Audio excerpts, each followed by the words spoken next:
अस्सलाम वालेकुम, my name is Mohammad Mahad Asif और आज जो है वो हम लोग डिस्कस करने लगे हैं डिफरेंट एमसीक्यूज़ जो डिफरेंट यूनिवर्सिटीज़ के एंट्री टेस्ट में आते होते हैं। तो मैं उन पहले एमसीक्यूज़ लिखा करूँगा, ठीक है। आप लोगों ने वीडियो पॉज करके उस एमसीक्यू को सॉल्व करने की कोशिश करनी है। फिर उसके बाद जो है वो हम सोल्यूशन डिस्कस करेंगे और उनकी शॉर्ट ट्रिक्स वगैरह भी डिस्कस करेंगे कि आप लोग किस तरह अपना टाइम जो है वो सेव कर सकते हो, ठीक है। एक बहुत ही यानी कि 1 मिनट 2 मिनट वाले एमसीक्यू को आप किस तरह सेकंड्स में कन्वर्ट करके अपना सॉल्व कर सकते हो। तो सबसे पहले हम लोग देखते हैं जी, पहला ही एमसीक्यू हमारा, what is the value of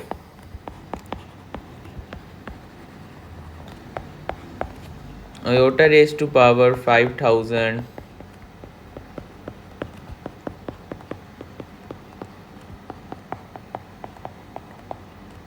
ये उसने ना आपको एक एमसीक्यूज दे दिया, ठीक है। और इसकी वो ऑप्शंस बना देगा 0 1 -1 और 2। तो इस एमसीक्यू को जो है अगर आप पॉज करके सॉल्व करो तो आप देखो आप कितनी देर में सॉल्व कर सकते हो। फिर उसका मैं बताता हूँ। यहाँ से मैं आपको बताऊँ कि आप लोग को एक बात पता है कि अयोटा की जितनी बड़ी भी पावर हो ना, उसको आप 4 के मल्टीपल में तोड़ देते हो, ठीक है। और वो जो होता है वो 1 होता है, तो उससे आप लोग निगलेक्ट कर देते हो, ठीक हो गया। जिस तरह मैं आपको कह दूँ कि अयोटा की पावर 8, इसका आंसर क्या होगा, 1 आ जाएगा, ठीक है ना। अयोटा की पावर 100 4 पर डिविजिबल है, आंसर 1 आ जाएगा, ठीक है ना। तो इसी तरह आप लोग देखो कि अगर आप लोग इससे कन्वर्ट करो ना, जिस तरह आपको गिवन है अयोटा की पावर 5000 प्लस अयोटा की पावर 5001। अब इससे पहले मैं आपको ना एक चीज़ सिखाना चाह रहा हूँ। देखो, मैं अगर आप लोग से कहता हूँ iota plus iota square plus iota cube plus iota raise to power 4, iota iota रहेगा, अयोटा स्क्वेयर -1 माइनस अयोटा +1, ये सारे कैंसिल हो गए, आंसर क्या आ गया, 0। ओके, ठीक है। इसी तरह आप लोग देखो, अगर मैं आप लोग को देखूँ iota raise to power 8 plus iota raise to power 9 plus iota raise to power 10 plus iota raise to power 11। तो अब यहाँ से देखो क्या हो रहा है, iota raise to power 8 1 plus iota -1 minus iota, ठीक है। तो ये अगेन सारे कैंसिल हो गए, आंसर आ गया 0। तो आप लोग को क्या नज़र आ रहा है कि अगर आप लोग को अयोटा की 4 कंसेक्यूटिव टर्म्स आ जाएं, ठीक है, 4 कंसेक्यूटिव टर्म्स आ जाएं और उनके दरमियान जो है वो प्लस का साइन हो, ठीक है, तो हमेशा याद रखना आंसर 0 आएगा। सोचना भी कुछ नहीं है आप लोगों ने, ठीक है ना। तो इस तरह से करके देखो, आप लोगों ने देखा कि यार अयोटा की 4 कंसेक्यूटिव टर्म्स उनके दरमियान प्लस है, तो आंसर क्या आ गया, 0 आ गया, ठीक है। तो ये देखो, ये सोल्यूशन जो है वो आप लोग 2 सेकंड्स में सिर्फ अपना सॉल्व कर सकते हो। इसी तरह हम नेक्स्ट क्वेश्चन की तरफ मूव करते हैं।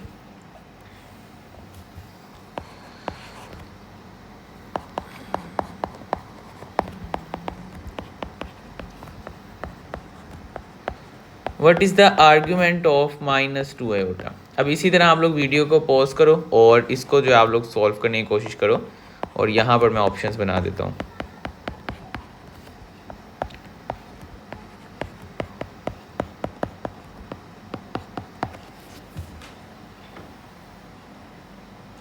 देखो, अब मैं आप लोगों को बताता हूँ कि क्या यहाँ पर सीन हो रहा है। आप लोगों ने क्या कहा यार, आर्ग्यूमेंट ऑफ -2 आयोटा। आप लोगों को पहले एक बात पता है कि यार ये अगर हम लोग देखेंगे फर्स्ट क्वाड्रेंट में जो होता है आर्ग्यूमेंट निकालना। अब आर्ग्यूमेंट क्या होता है, ठीक है ना, ये सारा जो होता है वो लाइव सेशन में हमारी जो क्लासेस चलती हैं, रिकॉर्डेड लेक्चर्स हैं, उसमें बताया गया कि आर्ग्यूमेंट होता क्या है, ठीक है ना। आर्ग्यूमेंट के ग्राफ्स को डिस्कस किया गया है, ठीक है ना। इसी तरह जब हम कॉन्जुगेट डिस्कस करते हैं उसकी इमेजेस वगैरह को डिस्कस किया जाता है। तो ये काफ़ी एक लॉन्ग टॉपिक होता है, ठीक है ना। मैं अभी आप लोगों को सिर्फ उसका एक एमसीक्यू डिस्कस करवा रहा हूँ, ठीक है। तो theta is equal to second quadrant में आप लोगों को पता है कि यार आर्ग्यूमेंट ये होता है। थर्ड में अब देखो, पहली बात तो आप लोग उधर फॉर्मूला भूल गया, तो आप लोगों को जो होगा वो मुश्किल हो जाएगी, ये अगर क्वाड्रेंट्स का आपको हो गया। तो यहाँ से देखो आपको पता चले फोर्थ क्वाड्रेंट है, तो फोर्थ क्वाड्रेंट क्या होता है, -tan−1 y कितना है आपका 2/0। असल में क्या होता है, a + b आयोटा होता है, जिसे आप कह सकते हो जी x + y आयोटा। तो ये आपका x होता है रियल पार्ट, y जो होता है वो आपका इमेजिनरी पार्ट होता है, ठीक है। तो यहाँ से आप देखो माइनस टेन इनवर्स इन्फिनिटी और ये 90 पर आता है तो माइनस पाई बाई टू, तो इसका आंसर आ जाएगा डेल्टा ऑप्शन। लेकिन देखो आप लोगों को थोड़ा सा टाइम लगा इसे सॉल्व करने में, ठीक है। तो सिंपल सी मैं आप लोगों को एक बात बताने लगा हूँ, वो आप लोगों ने देख लेनी है कि आर्ग्यूमेंट ऑफ एनी नेगेटिव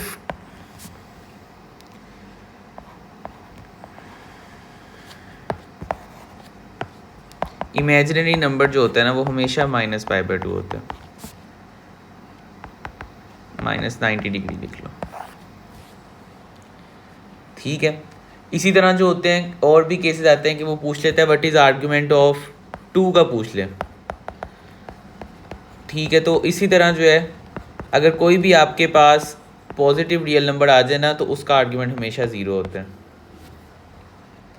क्योंकि आप लोग को पता है फर्स्ट क्वाड्रेंट है टेन इनवर्स वाई ज़ीरो है, ज़ीरो ओवर टू आ गया तो ये ज़ीरो आ जाएगा, तो थीटा इक्वल्स टू ज़ीरो, ठीक है। तो इसी तरह आ जाता है जब नेगेटिव रियल नंबर हो, जब पॉजिटिव इमेजिनरी नंबर हो, तो ये सारे केसेस चलते हैं। तो ये देखो आप लोगों ने इसको भी कितनी तेज़ी से सॉल्व कर लिया। इसी तरह हम नेक्स्ट क्वेश्चन की तरफ मूव करते हैं। बहुत ही मज़े की शॉर्ट ट्रिक्स हैं, देखो आप लोग अपने किस तरह क्वेश्चंस को आसान कर सकते हो। अभी तो ये टॉपिक्स नहीं आपको डिस्कस हो रहे, जिस तरह यहाँ पर मैं लिखने लगा हूँ चैप्टर नंबर 6 कॉनिक सेक्शन के MCQ, find the eccentricity of 3x square plus 4y square plus 7x plus 2y plus 21 equals to 0। 1 over square root 2, 1 over square root 3, 2 over square root 3, delta option 1 over square root 4 कर लो आप लोग या 5 कर लो, ठीक है। तो इसको अब आप लोग सॉल्व करो तो देखते हैं आंसर क्या आता है। तो यहाँ से मैं आप लोग को अब यहाँ पर डिस्कस करवाता हूँ। देखो आप लोग इसकी सेंट्रिसिटी निकालना चाहो, आप लोग किस तरह निकालोगे? सर हमने तो अपनी बुक्स में पढ़ा हुआ है कि पहले जो है हम इसके एक स्टैंडर्ड फॉर्म में लाएंगे, कंप्लीटिंग स्क्वायर करेंगे, ठीक है ना। पहला स्टेप क्या होगा, आप लोग इसे कंप्लीटिंग स्क्वायर करोगे। पहली बात तो आप लोगों ने, कई स्टूडेंट्स ने कॉनिक सेक्शन ही नहीं पढ़ा होता, ठीक है, जो एंटी टेस्ट में बहुत इंपॉर्टेंट होता है, ठीक है। तो वो जो है वो ये जो कॉनिक सेक्शन है, अभी तो मैं आप लोग को एक एमसीक्यू डिस्कस करा रहा हूँ, वरना ये हमारे लाइव और रिकॉर्डेड लेक्चर्स में जो होता है ना वो पूरा यानी कि डिस्कस कराया जाता है कि आपको समझा करके सारी कॉनिक्स को एक एक लेक्चर में, तो ताकि क्लियर हो जाए। तो पहले आप लोग इसको किस तरह करोगे, आप लोग इसका कंप्लीटिंग स्क्वायर करोगे, ठीक है। कंप्लीटिंग स्क्वायर करने के बाद आप लोग आइडेंटिफाई करोगे कॉनिक कौन सी है, ठीक है ना। फिर उसके बाद जाकर आप इसमें इसकी इसेंट्रिसिटी निकालोगे, पहले इसका डायरेक्ट्रिसिस वाला निकालोगे आप लोग इसके, ठीक है ना, फोकस वगैरह सारा कुछ निकालने के बाद आप लोग इसेंट्रिसिटी निकाल सकते हो। तो यहाँ पर मैं आप लोग को सिंपल सी एक शॉर्ट ट्रिक बताने लगा हूँ इसेंट्रिसिटी निकालने की, और वो क्या है, square root of 1 minus smaller value over bigger value, बस ये आप लोग का सॉल्व हो गया। सर क्या मतलब है, स्क्वायर रूट ऑफ 1 माइनस, ये जो दो होते हैं ना आपके पास एक्स स्क्वायर और वाई स्क्वायर कोएफिशिएंट्स, इनमें देखो आप लोगों का बिगर कौन सा है, 4 है, स्मॉलर कौन सा है, 3 है, ठीक है। तो 3/4 आ गया। तो यहाँ से आप लोग देख लो 1/4, आंसर शुड बी 1/√2, तो अल्फा ऑप्शन करेक्ट हो गया। तो देखो कितनी तेज़ी से आप लोगों ने ये एमसीक्यू सॉल्व कर लिया, ठीक हो गया ना। तो नेक्स्ट जो है वो हम लोग नेक्स्ट एमसीक्यू की तरफ मूव करते हैं। तो देखो आप लोग, यानी कि पहले एमसीक्यू मैंने आप लोगों को दिखाया कि आप लोगों ने देख के साथ कह दिया यार सम है, कंजेक्टिव पावर है, आंसर 0, चलो 1 सेकंड लगा। अगले में भी आपके 3 सेकंड लगे, यार नेगेटिव है तो सही है। तो इसमें आपने सेंट्रिसिटी निकाली, कैलकुलेशन में आपके तकरीबन 4-5 सेकंड लग गए होंगे। तो इस तरह से देखो आप लोग कितनी तेज़ी से आपने 4 एमसीक्यू मेरा ख्याल विदिन 7 to 8 सेकेंड्स कर लिए, ठीक है। इसी तरह फोर्थ एमसीक्यू में आप लोगों को लिखवाता हूँ, वह कहते हैं which one is skew symmetry class.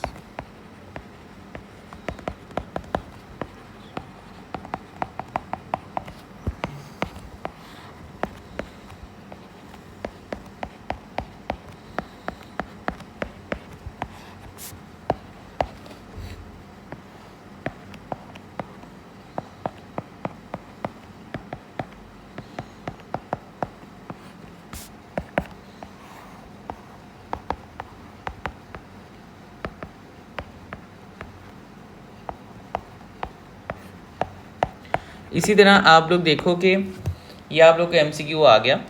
तो अब वो कहते हैं स्क्यू सिमेट्रिक मैट्रिक्स कौन से।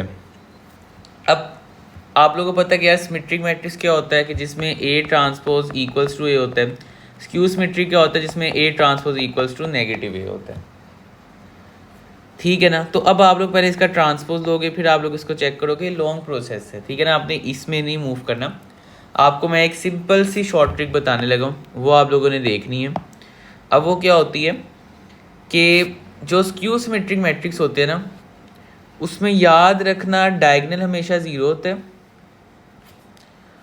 और डायगोनल के जो ऊपर एलिमेंट है और इसके जो नीचे एलिमेंट होते हैं वो आपस में एडिटिव इन्वर्स होते हैं। 7 है तो यहाँ पर -7, 8 है तो यहाँ पर -8। ठीक हो गया। तो ये हो गया स्क्यू सिमेट्रिक मैट्रिक्स। तो सर ये क्या है फिर? ये होता है आपका सिमेट्रिक मैट्रिक्स। सिमेट्रिक मैट्रिक्स क्या होता है कि डायगोनल के ऊपर जो एलिमेंट वही नीचे, जो ऊपर एलिमेंट वही नीचे। तो ये आपका सिमेट्रिक मैट्रिक्स हो गया। ठीक है ना। तो ये शॉर्ट ट्रिक होती है, आप जल्दी से देखकर बता दो कि स्क्यू सिमेट्रिक और सिमेट्रिक मैट्रिक्स कौन सा है। नेक्स्ट MCQ पर हम लोग मूव करते हैं। वो पूछ सकते हैं जी product of cube roots of A।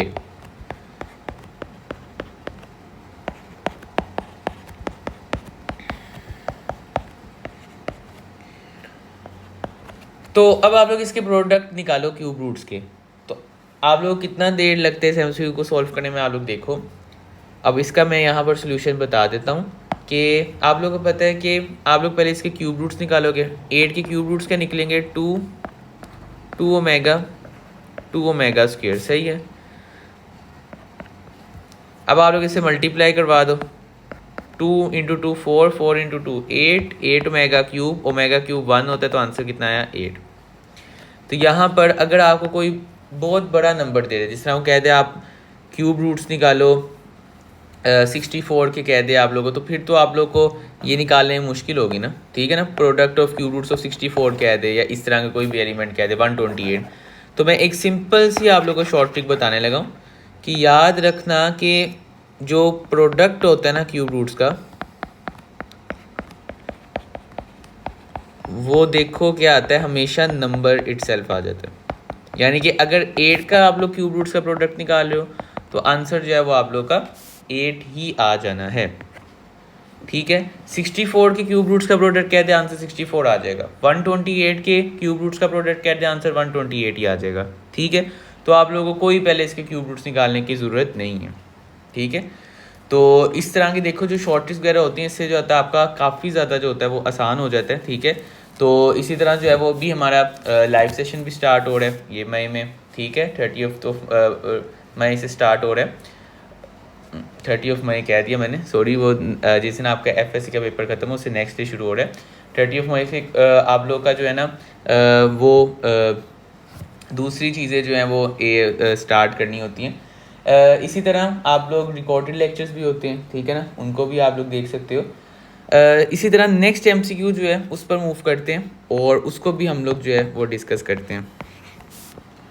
Some of first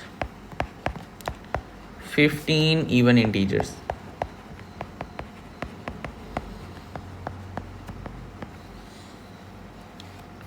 तो यहाँ से आपको MCQ बनाया, तो पहला ऑप्शन बना दिया 15 × 16, B option 15 × 15, C option 2 to 5, D option none.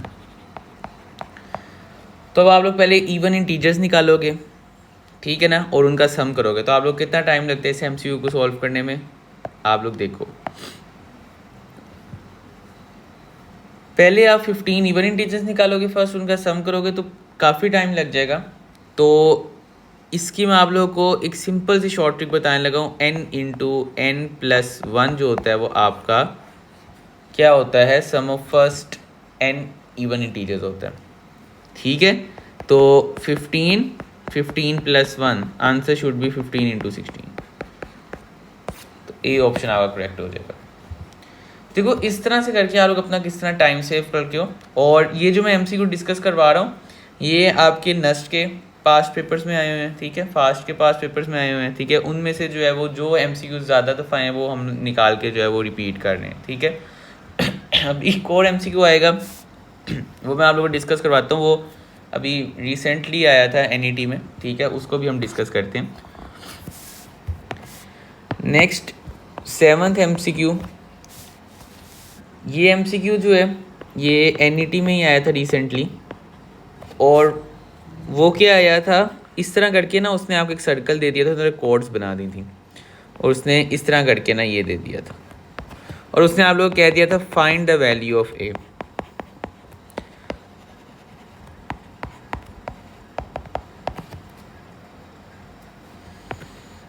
तो इसमें ऑप्शंस बना दिए उसने 7/3, 3/7, C ऑप्शन 3/7, ठीक है ना, और D ऑप्शन नन। तो इस तरह के ना उसने MCQs दे दिए थे। तो आप लोग इसे सॉल्व करने की कोशिश करो, देखो अगर आप लोग को NET में आ जाए तो आप लोग इसे सॉल्व कर पाते या नहीं। तो मैं अब इसका सोल्यूशन बताता हूँ।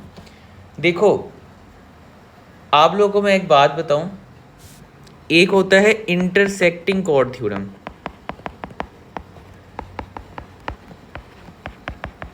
इंटरसेक्टिंग कॉर्ड थ्योरम क्या होता है कि अगर दो कॉर्ड्स इंटरसेक्ट कर रही है ना, तो आपके पास इनका जो प्रोडक्ट होगा ना AB का, वो इक्वल होगा दूसरी कॉर्ड के जो आपने इंटरसेक्ट किया ना उन जिस पॉइंट पर, तो AB इक्वल्स टू CD आ जाएगा, ठीक है। तो यहाँ से आप लोग देख लो A into 3 3A equals to 7, तो A इक्वल्स टू 7/3। तो ये लो आप लोग का MCQ का आंसर आना था A, ठीक है। तो इसी तरह जो है आप लोग को जब पढ़ाया जाता है ना लाइव क्लासेस में, जिस तरह आप लोग का सेशन शुरू हो रहा है 19 से, तो वो जो है ना आप लोग का इसी तरह उसमें एंट्री टेस्ट जो होता है, जो MCQs आए होते हैं उसके पास पेपर्स को सामने रखा जाता है। एक लेक्चर जो होता है वो पता है किस तरह बनता है, वो इस तरह बनता है कि डिफरेंट यूनिवर्सिटीज़ के जो पेपर्स में है वो MCQs पहले टॉपिक पढ़ाते हैं, फिर उसके MCQs चलते हैं, फिर टेस्ट होता है। तो इस तरह करके एक प्रॉपर जब सारी चीज़ें मिलकर होती हैं तो तैयारी अच्छी तरह आपकी हो जाएगी, ठीक है। नेक्स्ट जो है वो हम करते हैं MCQ।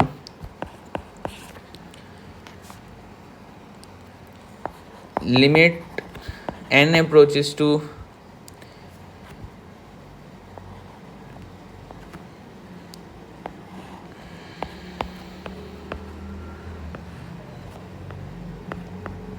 (3/n), इसको 0 कर लो। अब इसका आंसर आप लोगों को पता ही, आप लोग की एग्जैक्ट बुक का ही क्वेश्चन है। अब आप लोग इसे किस तरह सॉल्व करते होते हो,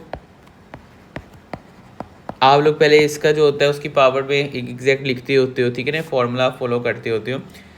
लेकिन मैं आप लोग को सिंपल सी ना एक शॉर्ट ट्रिक बताता हूँ, अनलेस कि आप ये काम करो कि सर हम इस तरह भी तो कर सकते हैं कि इस तरह करके कर लें और फिर इसको रेसिप्रोकल बना लें, तो फिर हमारा आंसर E आ जाता है। तो इस तरह करने की बजाय आप लोग ना करो, आप लोग सिंपल जो है ना वो शॉर्ट ट्रिक यूज़ करो कि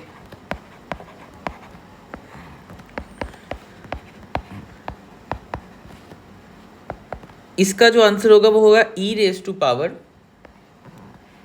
इन दोनों का product -2n multiplied by 3/n। समझ लगी? ये से cancel, answer should be e⁻⁻⁻6। तो देखो ये भी आप लोगों ने 1 से 2 सेकंड के अंदर अंदर आप लोगों ने इसे भी सॉल्व कर दिया, ठीक है ना। इसी तरह आप लोग को और ट्रिकी MCQs आ सकते हैं, वो पूछ सकते हैं कि बताओ डेरिवेटिव ऑफ इसका, तो आप लोग मुझे आंसर, तो आप लोग कहोगे सर ये तो सीधा x का डेरिवेटिव दे दिया आपने, इसमें तो कोई ऐसी बात नहीं है, नन लिख देते हैं इधर। तो यहाँ से हमेशा याद रखना कि जब आप लोग डेरिवेटिव लेते हो ना, आपके पास कोई भी अंदर एंगल हो वो हमेशा रेडियन में होना चाहिए, ठीक है, साइन x के ऊपर हो, बेशक कोस के अंदर हो। तो इससे अब आप लोग ना पहले क्या करोगे, कन्वर्ट करोगे रेडियन के अंदर, ठीक है। तो d/dx, अब इससे आपने रेडियन में पहले कन्वर्ट किया π/180, ठीक है। अब आपने जो है ना, अब आप इसे सॉल्व करो तो आपका आंसर क्या आ जाएगा, π/180। ठीक हो गया ना। तो इस तरह से करके जो है वो आप लोग को एमसीक्यू दे सकते हैं। ये एनईटी में आया था और वो आया था साइन एक्स डिग्री, उसे इसके ऊपर जो था वो डिग्री डाल दी थी। अब आपने क्या करना था, पहले इसे रेडियन में कन्वर्ट करना था, देन आपने इसका डेरिवेटिव लेना था। नेक्स्ट एमसीक्यू डिस्कस करते हैं।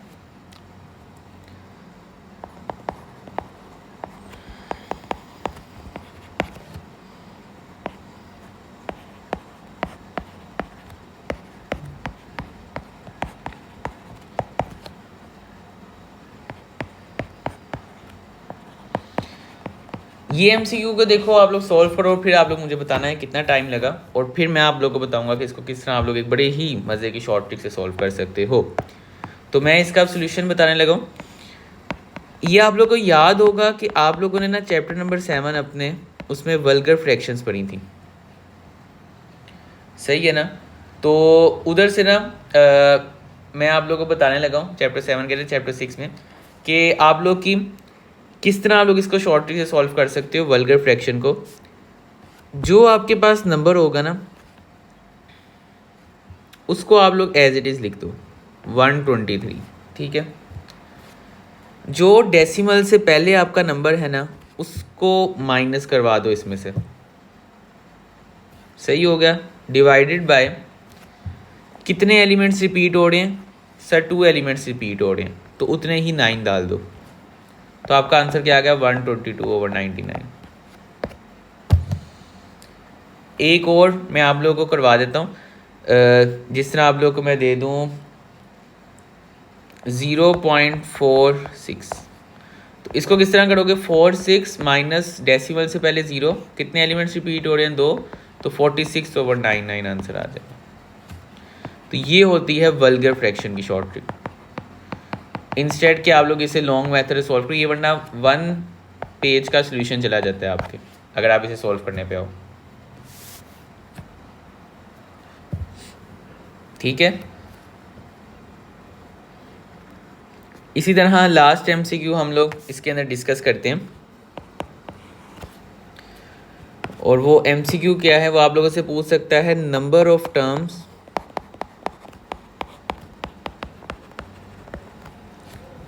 इन 1 + x⁻50 + 1 - x। अब आप लोगों ने जो है वो सिंपल पढ़ा होता है कि यार अगर आपके पास इस तरह आ जाता है 1 + x⁻50, इसकी नंबर ऑफ टर्म्स कितनी होनी थी, आप लोगों ने पढ़ा हुआ है कि यार नंबर ऑफ टर्म्स जो होती हैं वो इंडेक्स से एक ज़्यादा होती हैं, तो 51 हो जानी थी, ठीक है। लेकिन यहाँ से जो है अब आप लोगों को अगर 2 टर्म्स दे दी तो अब क्या आपके पास सोल्यूशन निकलेगा। तो अगर आपको ये एंटी टेस्ट में आ जाए तो आप लोग इसे किस तरह सॉल्व करोगे ये आप लोगों ने बताना है। तो मैं आप लोगों को बताने लगा हूं कि अगर आपके पास पावर इवन हो, शॉर्ट ट्रिक बताने लगा हूं, पावर इवन एंड साइन जो है वो आपके पास प्लस का हो 2 के दरमियान टर्म्स के, तो याद रखना n/2 + 1 जो होता है इसके अंदर टर्म्स होती हैं,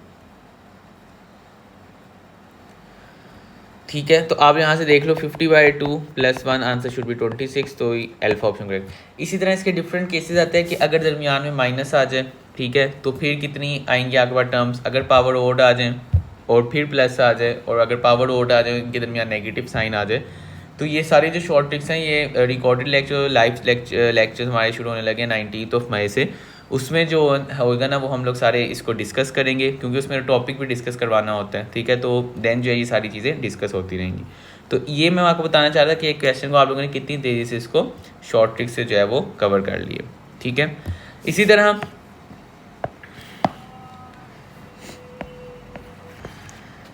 आप लोगों को मैं एक और एमसीक्यू चलो डिस्कस करवा देता हूँ।